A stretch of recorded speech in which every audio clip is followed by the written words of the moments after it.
Here we'll start with our unit number 3, that is equilibrium. To solve the numericals based on the equilibrium, only the equations of equilibriums are sufficient to solve these numericals.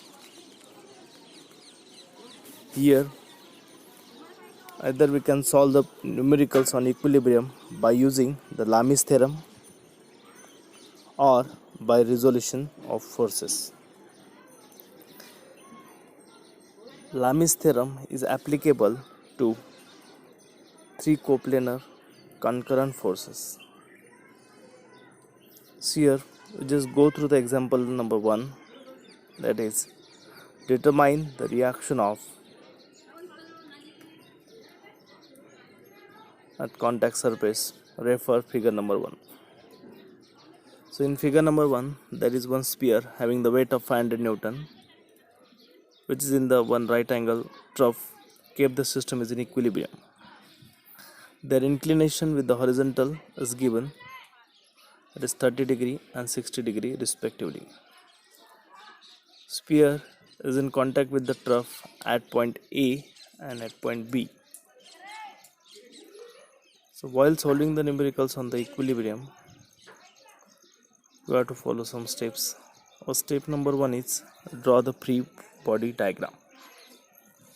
What is that free body diagram? Free body diagram means you have to isolate this diagram from their supports. Means we have to draw the diagrams which will be having active and reactive forces.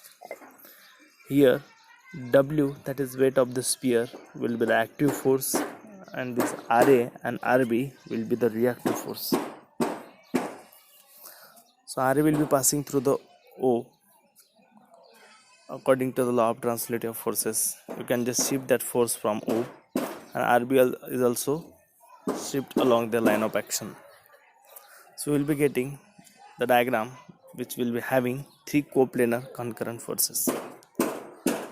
As we know that Lami's theorem is applicable for three coplanar and concurrent forces, so we can apply the Lami's theorem over here. So step 2 is application of the concepts. So use the Lami's theorem over here. So according to the Lami's theorem, the mathematical expression of the Lami's theorem is as follows. That is W upon sine 90 is equal to RA upon sine 120 is equal to RB upon sine 150. That is W upon sine angle between the remaining two forces, RA upon sine angle between the remaining two RB and W, RB upon sine angle between the RA and W. So simplify this, then you will be getting RA is equal to 433.01 and RB is equal to 250 Newton. So this will be our answer. Thank you.